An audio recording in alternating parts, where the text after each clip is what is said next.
Good morning. Welcome to week 10 with Mrs. Bibb.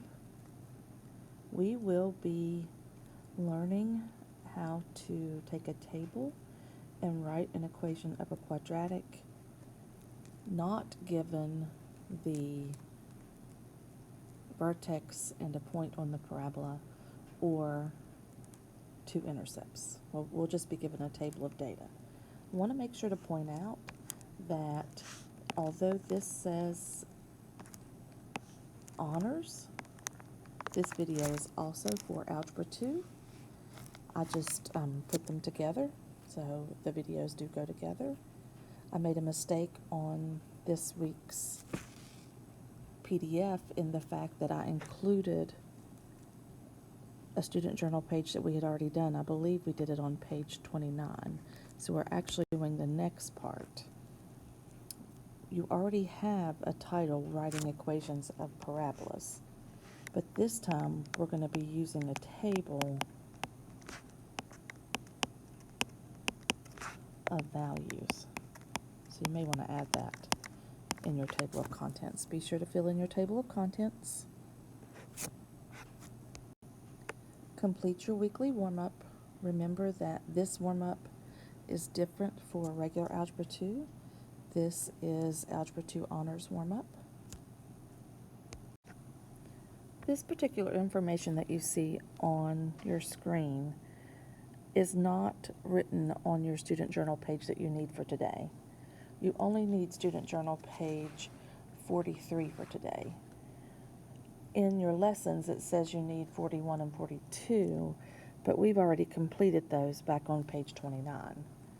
So if you would like, you're welcome to write an abbreviated version of this down, maybe at the top of your paper on Student Journal 43 where the name would go. It's just important to know that if your first differences are constant, which you know that already, you've been doing linear functions since at least 8th grade, maybe 7th grade.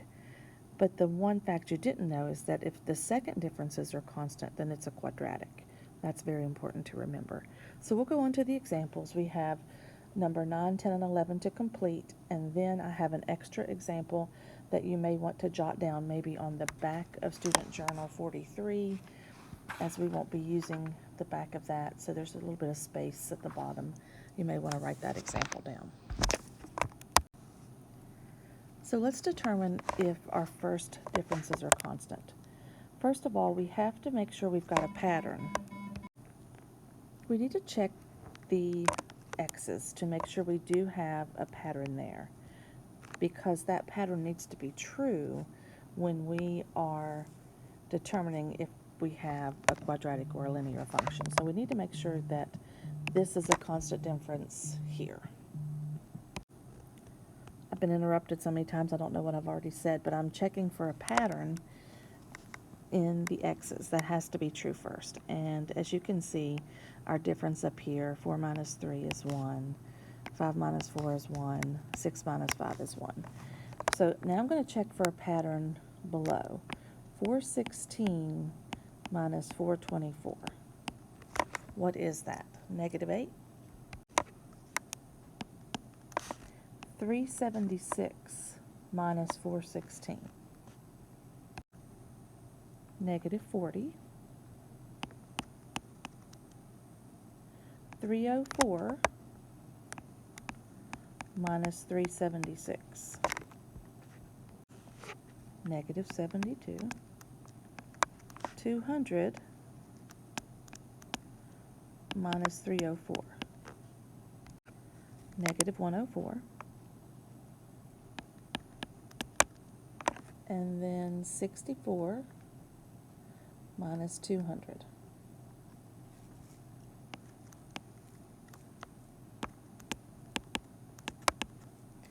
Is negative 136. Okay, I want to make this a little neater for myself.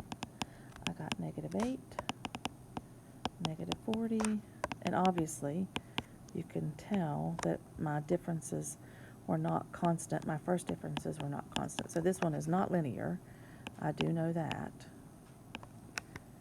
Now, how about my second differences? Negative 40 minus negative 8.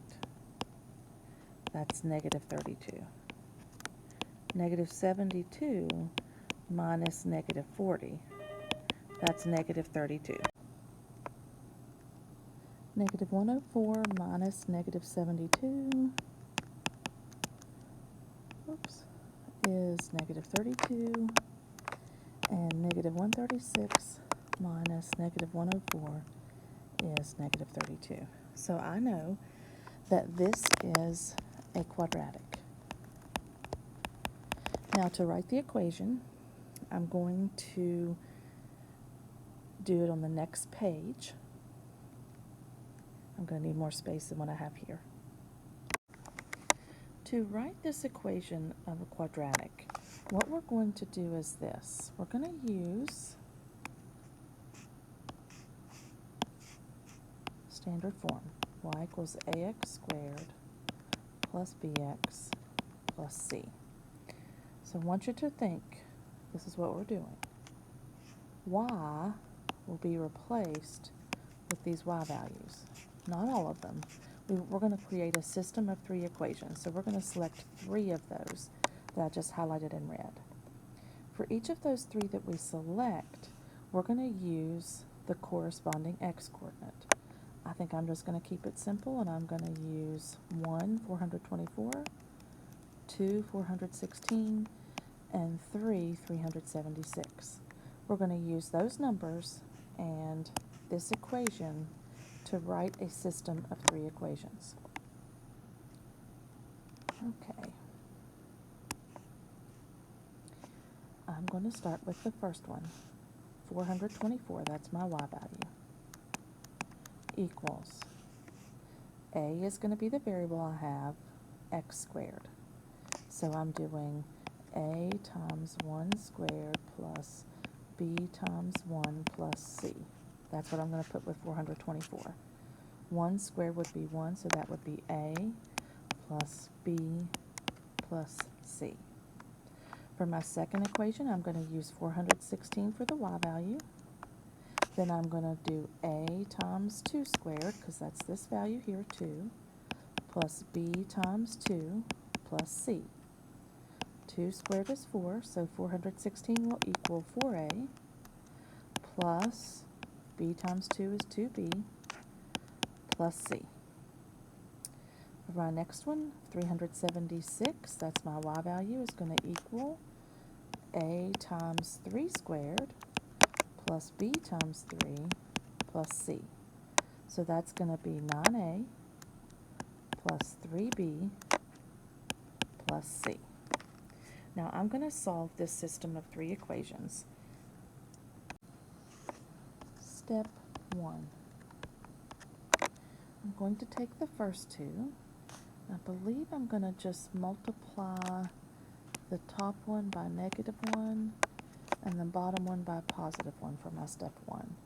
So negative 424 equals negative a minus b minus c, and then positive 416 equals 4a plus 2b plus c.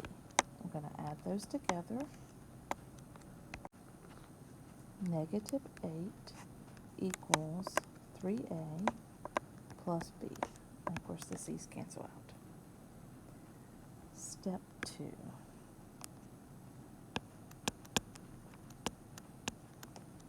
I'm going to eliminate c. So I'm going to multiply the top one by 1 again and the bottom one by negative 1. So I will have 416 equals 4a plus 2b plus c, and I'll have negative 376 equals negative 9a minus 3b minus c. Now I'm going to add these together. I'll switch back to my red, and I will have 40 equals negative 5a minus b. The c's cancel out. Now I'll go on to step 3. I'm going to take those two equations. Negative 8 equals 3a plus b, and 40 equals negative 5a minus b, and I am going to solve those. I can just add them together. 32 is going to equal, the b's will cancel out, negative 2a, so a will equal negative 16. Next, I'm going to find b, so step 4. I'm going to use this first equation, negative 8 equals 3a plus b. I'm going to substitute 16 in for a. Negative 8 will equal negative 48 plus b. Add 48 to both sides. So b will equal 40. And then to find c,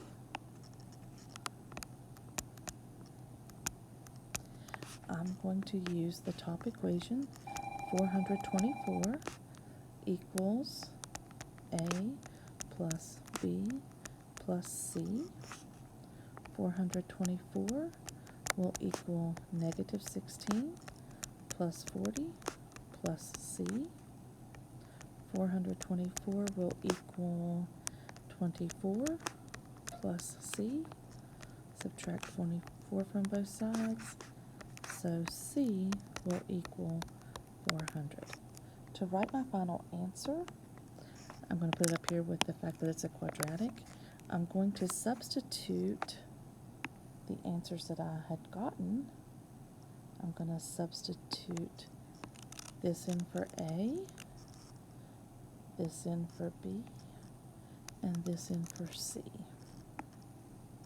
So my answer will be y equals negative 16x squared plus 40x plus 400.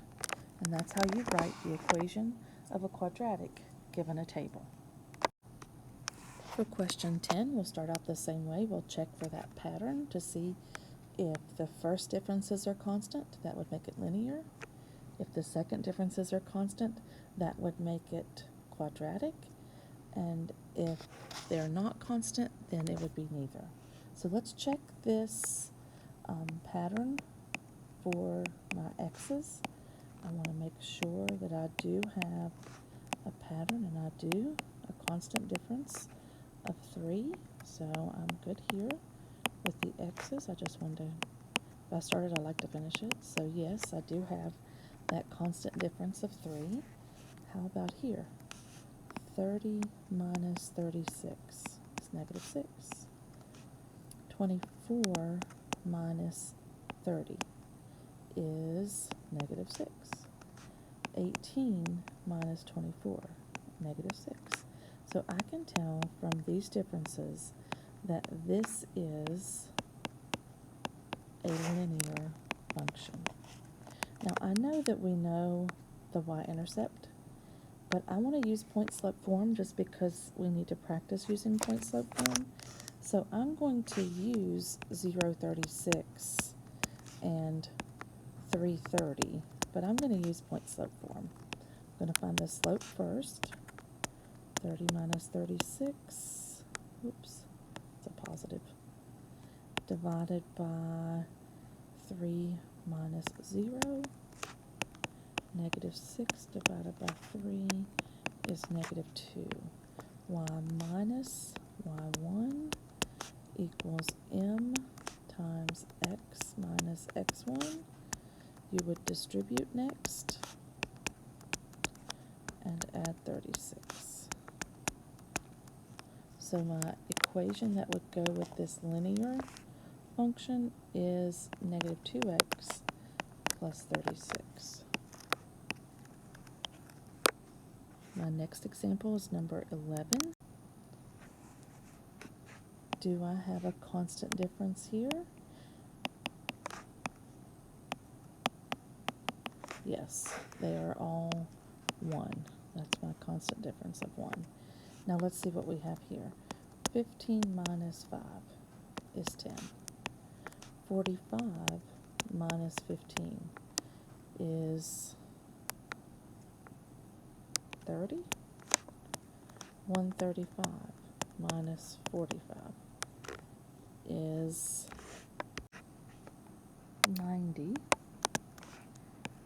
405 minus 135, sorry for that being so messy, is 270. And then 1215 minus 405 is 810. So my first differences are not constant. That means it is not a linear function. How about my second differences? I get 20. I get 60.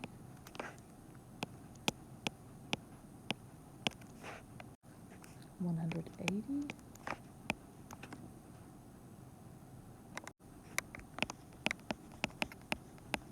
and 540. So my second differences are not constant. That means this is neither linear or quadratic, and I don't have to do anything further. I have one more example that you are welcome to write on the bottom of page Student Journal 43. We're not going to do number 12, which actually we could have done number 12, but I don't really want to draw a scatter plot because you don't have graphing calculators. You're welcome to maybe write it on the space on the back of Student Journal 43. Wherever you can put it would be fine. You're not required to have it, but I would suggest to have it just because it's a great reference. So here's a table. It says a baseball is thrown up in the air. The table shows the heights y in feet of the baseball after x seconds. Write an equation for the path of the baseball. Find the height of the baseball after 5 seconds.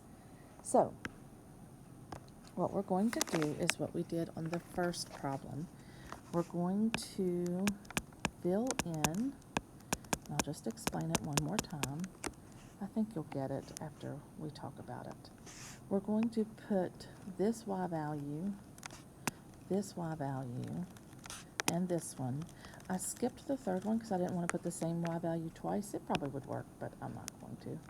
We're going to put those in for y and make 3 equations that are equal to 6, 22, and 6, and I guess those are the same values too, but it doesn't matter. It's all good. You can use that third one if you would like. Then I'm going to fill in 0 for x squared, because you're going to put these values in for x, 2 in for x squared and x, and 6 in for x squared and x to make my system of 3 equations. And this one actually works out pretty well because, watch this first one. So 6, that's the yellow, 6, oh I want black, 6 is going to equal, and remember you're doing a times 0 squared plus b times 0. You're putting that blue value into this equation plus c. 0 squared is 0 times a is nothing. B times 0 is nothing. So 6 equals c. So that makes this one easy. Very, very easy. For my next one, 22 is going to equal, remember you're putting 2 in for x and 2 in for x. So I'm going to have 4a plus 2b plus c. And then for my last one, I'm going to put 6 equals, and I'm going to put 6 in for x, 36, and of course 6, I can write that over here, 36a plus 6b plus c. So my step 1, I am going to substitute, that's what's nice about this problem. I'm actually going to just substitute 6 in for c for both of these. That's going to be my step 1. So this step 1 is different from what we did on the original problem. I'm going to have 22 equals 4a plus 2b plus c. Nope, plus 6, sorry. Then I'm going to have 6 equals 36a plus 6c plus 6. I'm going to move this 6 to the other side. That'll make my equation 16, I believe, equals 4a plus 2b. And then I'll have 0 equals 36a plus, and this is a b, isn't it? Sorry about that, 6b. I am going to multiply my top equation by -3 and the bottom equation by 1. I'm going to have -48 equals -12a minus 6b. Then I'll have 0 equals 36a plus 6b. Add them together. I'll have -48 equals 24a, and the b's cancel out. Divide by 24. A is going to equal -2. Now I need to find b. I know what c is. I will find b. So my second step, and that one you can't see very well, I'll switch to red. So for step 2, I'm going to use this equation. 0 equals 36 times -2, because a is -2, plus 6b. -36 plus 6b, that of course equals 0. I'm going to, not -36, that's -72. Glad I caught that. So it's -72. I'm going to add 72 to the other side. So positive 72 will equal 6b. Divide by 6. B is going to equal, I believe that's 12. Is that right? Yes, it is. B is 12. And now I know C is 6. So I'm going to write my equation. I'm going to put it up here at the top. Y equals -2x squared plus 12x plus 6. So that's my first answer. Write the equation. Write an equation for the path of the baseball. That's my equation. The next thing I'm going to do is find the height. Height is represented by y, so find y of the baseball after 5 seconds. Time is represented by x. So that means I substitute, I'm going to use red, to find y, I substitute 5 in for x.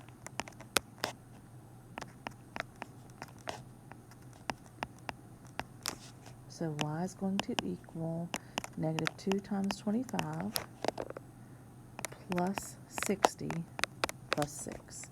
So y is going to equal -50 plus 60 plus 6. So y will equal 10 plus 6. So y is 16 feet. So that's the height of the baseball.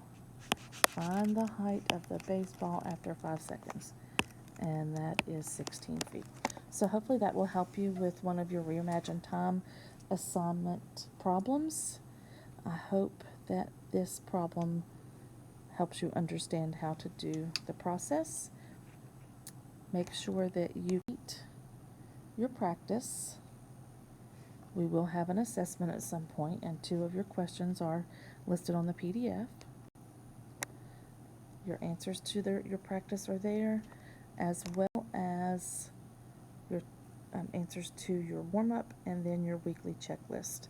I did want to point out that your week 10 practice, you may have to use page 29 also to help with that. I hope you have a wonderful day.